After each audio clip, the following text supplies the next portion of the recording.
Good evening, everyone, and thank you so much for coming.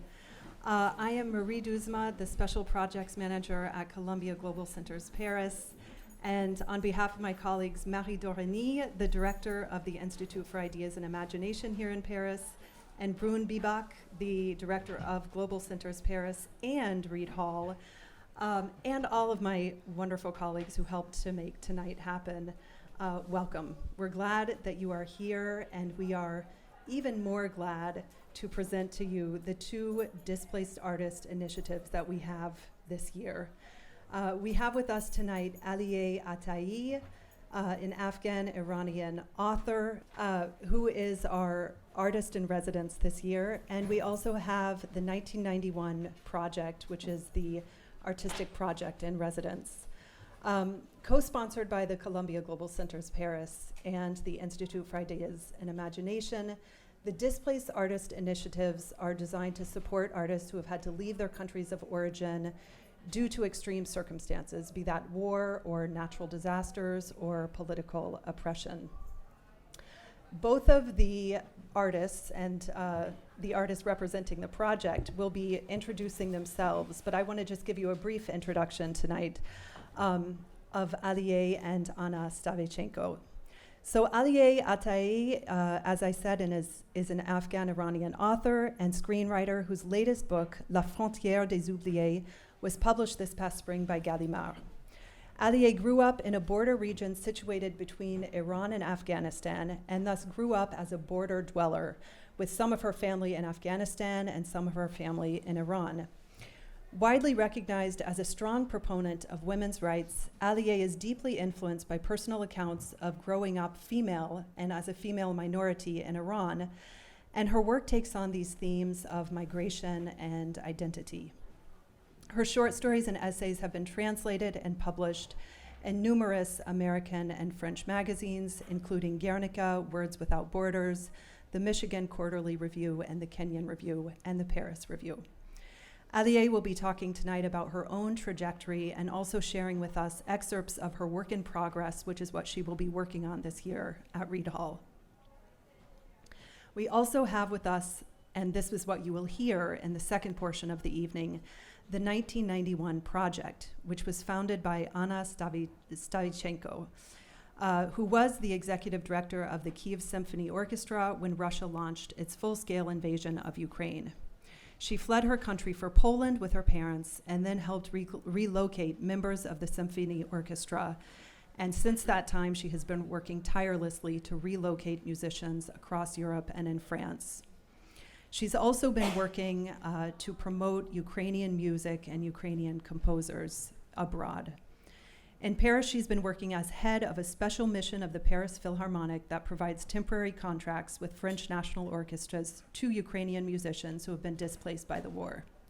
Last year, we were so fortunate to have with us Anna as one of our 4 Harriman residents here at Reid Hall, and this year, her visionary 1991 project is one of our 2 Displaced Artist Initiatives. To give you just a little bit more information about the 1991 project, it's a nonprofit association that was launched recently, whose purpose is to safeguard and promote Ukrainian music by helping Ukrainian musicians preserve their artistic skills in France and in the Western world. It is led and inspired by Anna, a musicologist, music critic, and classical music producer.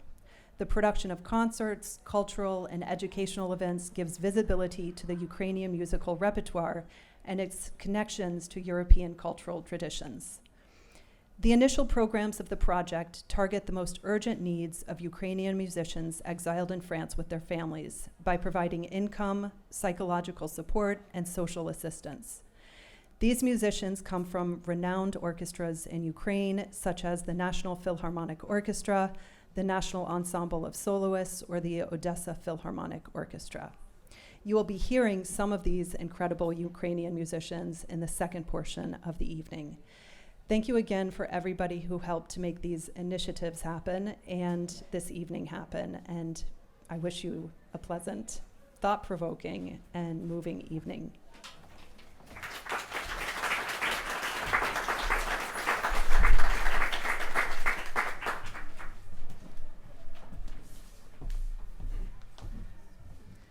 Hello. Good evening. That's the name of my project. How can the words save us in any language? At the first, I need to show you some pictures. That is my home. It's the border of Iran and Afghanistan. That's the small village. I was born here. And the start of my project at this place.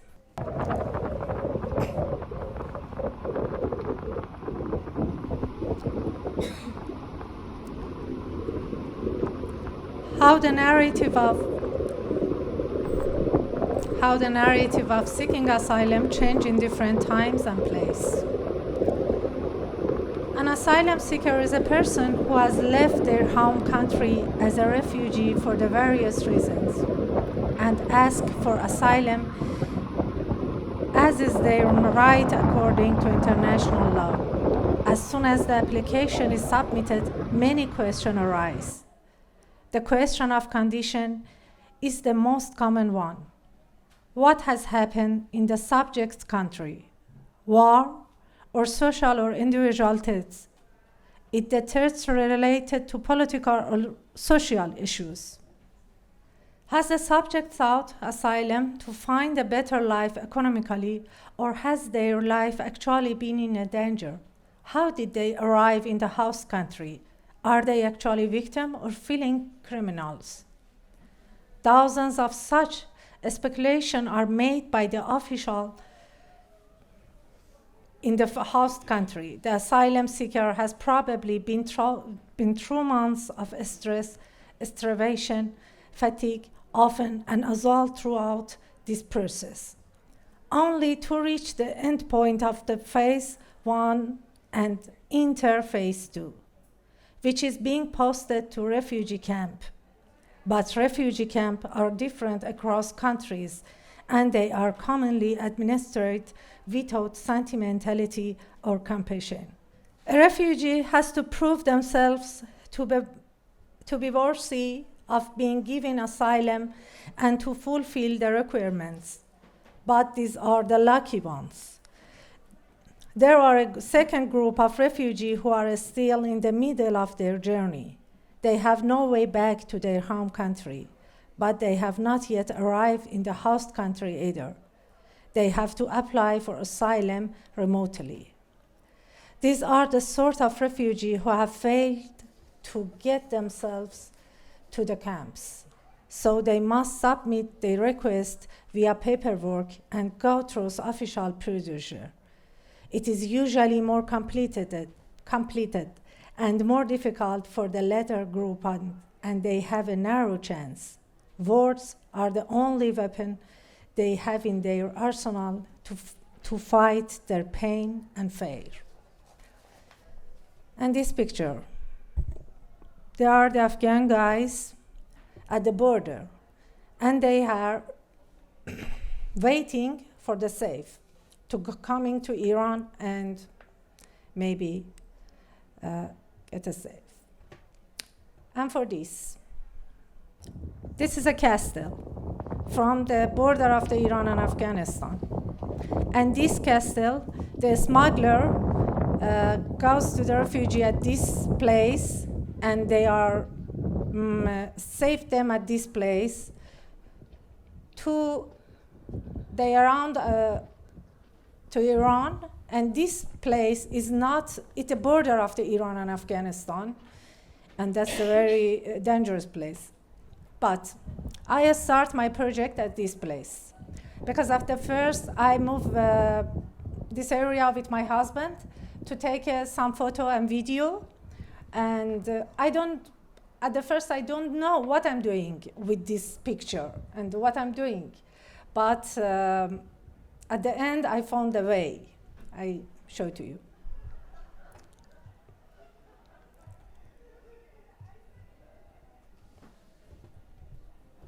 Okay. That's another picture of my home at the border after they destroyed.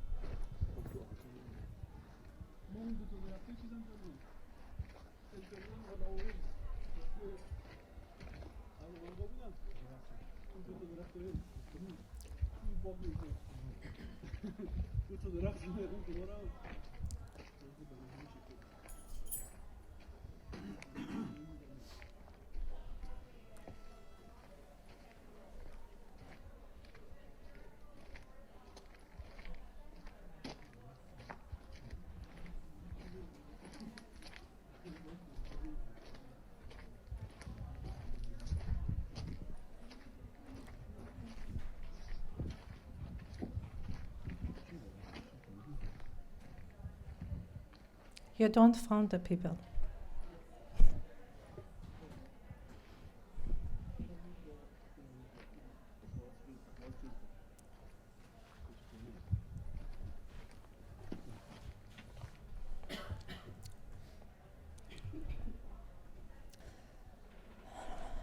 And this place, that's a graveyard, and that is my dad. In my book that published at the Gallimard, I say the story of my dad. My dad is at the war between Iran and Iraq.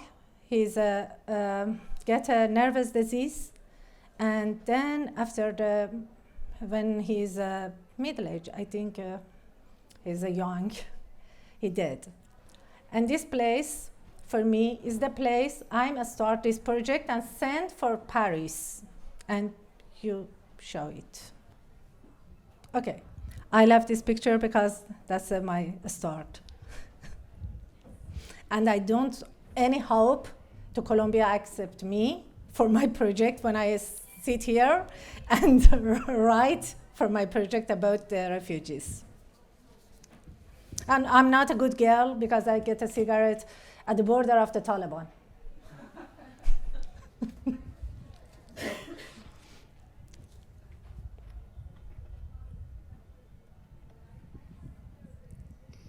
And my husband is a cameraman with the fear.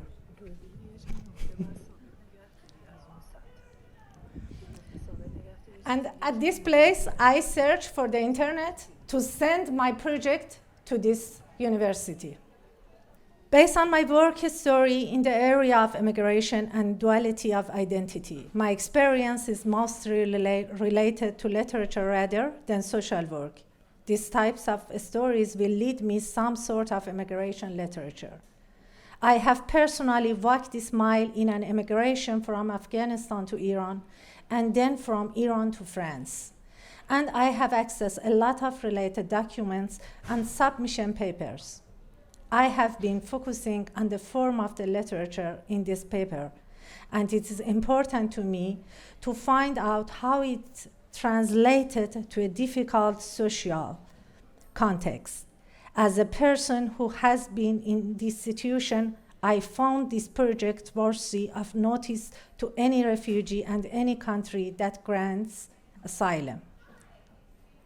I am determined to have this project lead me writing a book in the narrative essay style.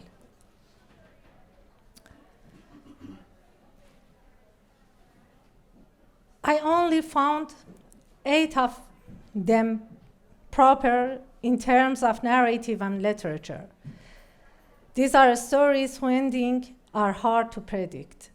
Some with survivor who cannot be tracked, and some with captive whose fate I'm unaware of.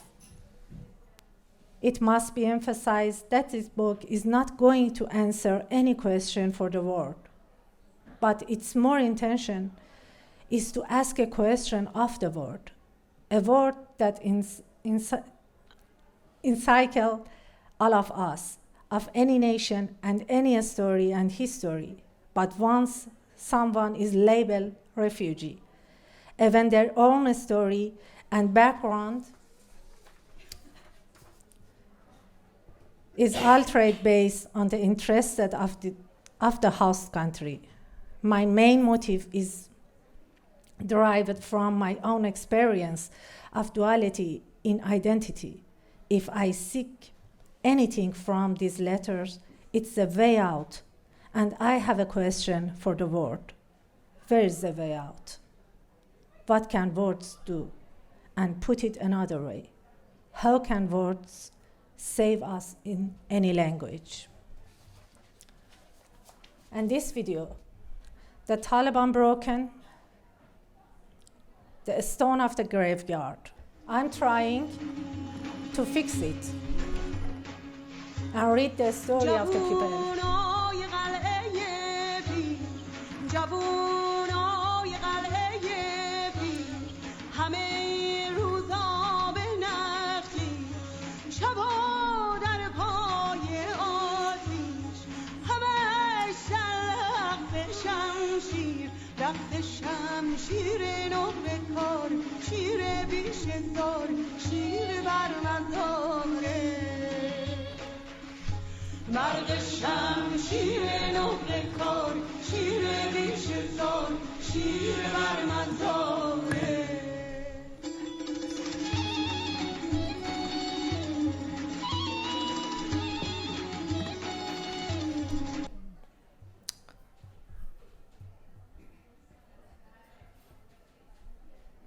And this graveyard has a long shot. And this is a location at the border from the Afghanistan and the Iran. It's not Iran, it's not Afghanistan. And at the first, I published some of the experience at the essay at the Guernica. They get a list of Guernica. It's the road of the border.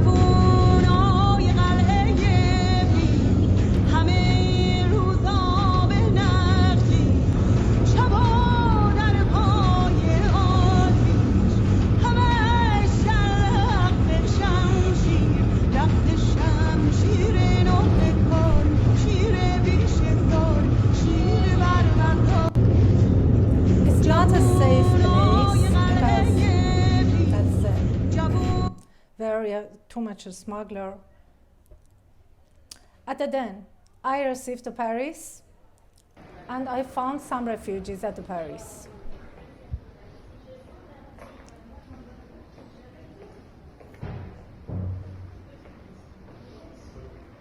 I found Afghan refugees. They are at the safe this time. And I searched about the stories, and they are on the paper. They are sent to the refugee camp. And I found that good stories. I don't want to do it. Okay, that's a green tea. It's a tea from Afghanistan.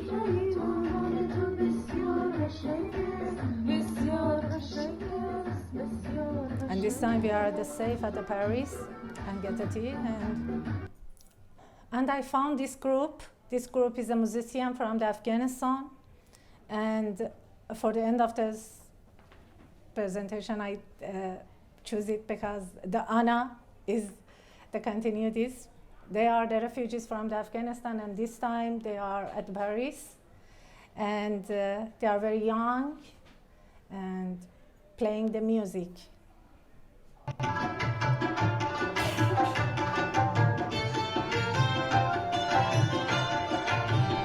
They are from the Conservatoire of Afghanistan, and after the Taliban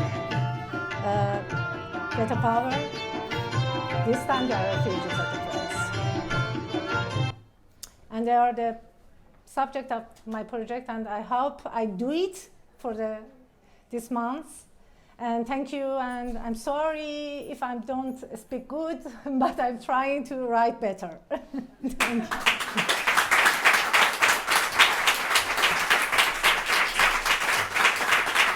I'm just curious as to how you were able to go back into that territory, and how well it's patrolled by the Taliban now, and what kind of threat you might have felt when you were doing your research.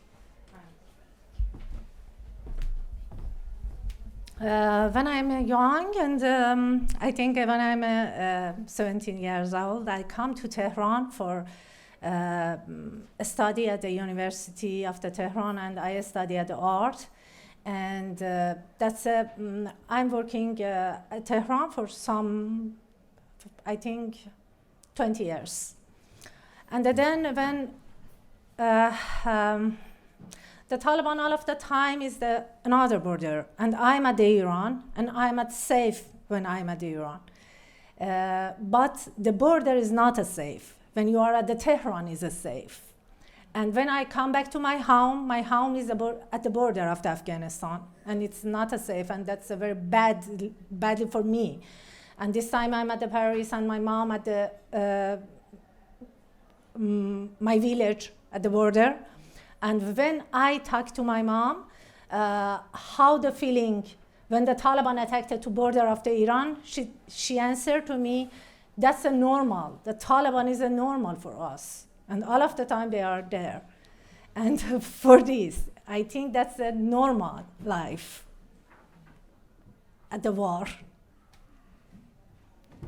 Thank you. That's the time for Anna. Thank you. Thank you.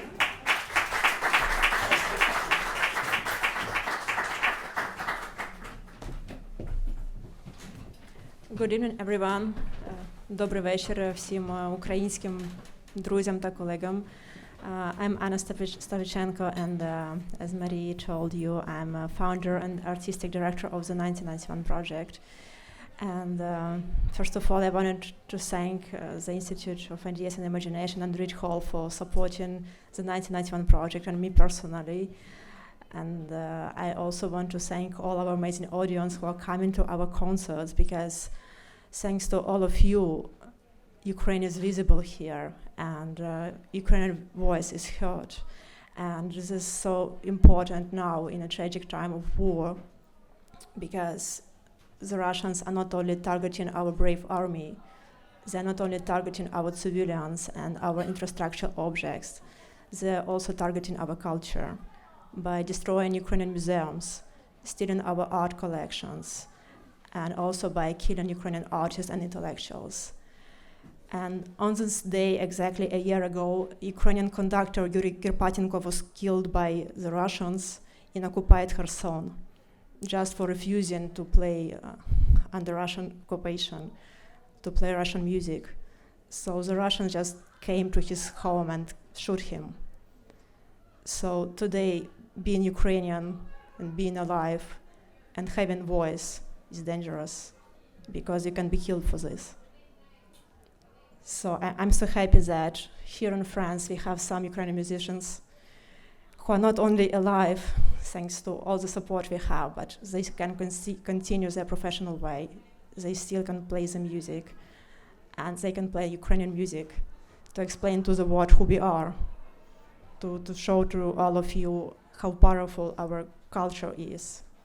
So I'm glad to invite our musicians who will perform a short concert for you tonight. The Quatuor Bleu and Gold will play Ukrainian and French music, because this is what we usually do to show connections between Ukrainian and all European music traditions. So please welcome the Quatuor Bleu and Or, with musicians who are participants of the Philharmonie de Paris Mission projects, which I'm leading, and now the temporary members of the Orchestre de Paris and the Orchestre National de France. And please welcome them. Thank you.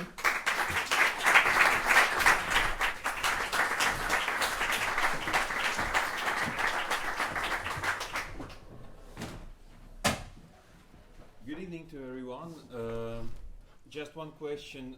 Can I speak French, or is it preferable to speak English for the audience? The French is okay because it's better than the English.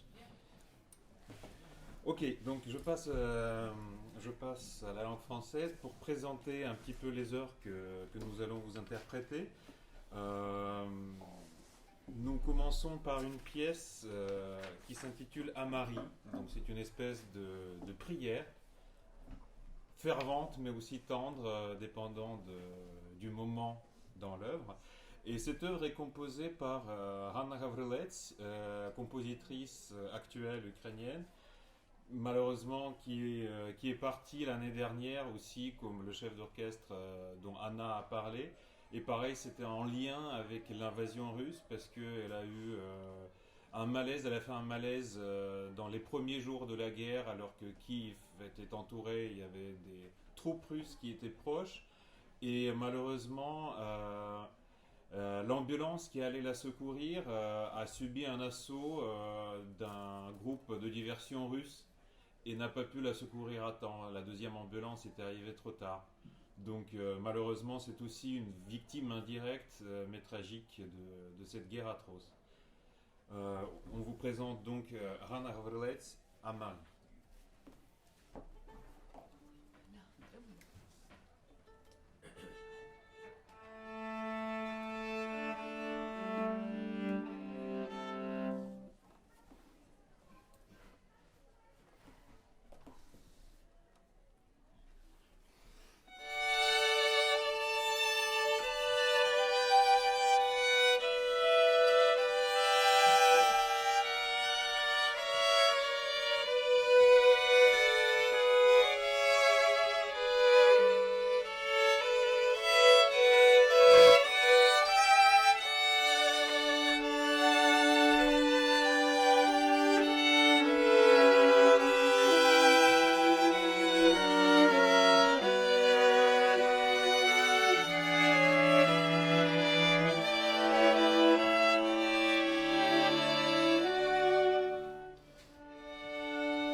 Nous allons poursuivre avec un extrait du Quatuor à cordes d'un compositeur français actuel, lui aussi, Guillaume Connaisson.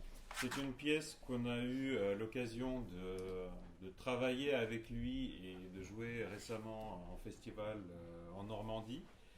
Et c'est une pièce qui parle un peu du parcours de la vie d'un humain. Et ce deuxième mouvement que nous allons vous interpréter, c'est justement la lutte et tout le côté tumultueux d'une vie humaine. Et on trouve qu'il se prête lui aussi particulièrement à la situation que nous vivons aujourd'hui. Guillaume Connaisson, Quatuor à cordes, deuxième mouvement.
calme parce que la pièce suivante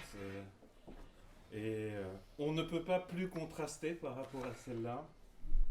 Il s'agit du grand compositeur ukrainien, peut-être le plus connu parmi les compositeurs ukrainiens, de Valentin Silvestrov. Et on va jouer la sérénade extraite de son Quatuor numéro 3, que nous avons eu l'occasion de jouer dans son intégralité l'été dernier, ici même. Donc vous allez voir, c'est un style vraiment très propre à Silvestrov,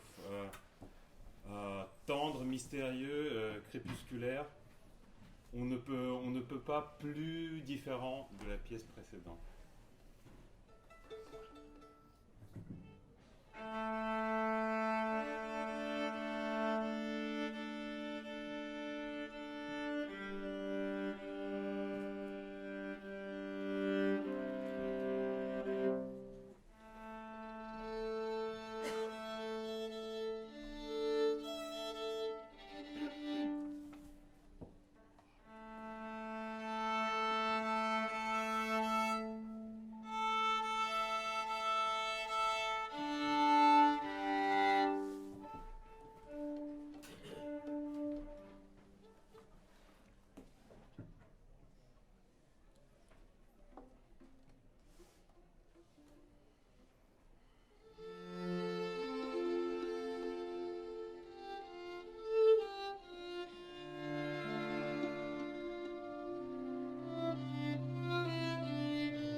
la pièce suivante est un peu particulière. Je vais vous raconter pourquoi. Il y a un compositeur, violoncelliste très connu en Ukraine, à Kiev, qui s'appelle Zoltan Almaché, et qui est d'origine de l'Ukraine de l'Ouest, donc des Carpates. Et comme il nous a raconté, toute sa vie, ses professeurs lui ont dit: toi, tu es de là-bas, il faut que tu explores le folklore des Carpates, faut que tu puisses dedans, faut que tu en mettes dans ta musique. Et il refusait tout le temps parce qu'il ne voulait pas être forcé, il ne le sentait pas, ça ne l'inspirait pas à l'époque. Et puis ensuite, tout d'un coup, il a eu cette inspiration récemment. Enfin, il a dit: j'ai voulu écrire quelque chose qui se base sur le mélos de ma région. C'est comme ça que cette pièce est née. Elle s'intitule La chanson des Carpates. Et vous allez voir, c'est vraiment très inspiré de la musique carpathienne, mais aussi des styles comme le jazz, le rock et même le métal.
de se quitter, nous vous proposons encore une pièce d'inspiration carpathienne. Donc on reste dans l'ouest de l'Ukraine, dans la montagne. Cette pièce est composée par Gennady Yeremenko, qui est un violoniste, professeur de Quatuor au conservatoire, et s'intitule Les amusements des bergers. Donc vous allez voir, il s'agit des fêtes populaires des Carpates, et vous y êtes.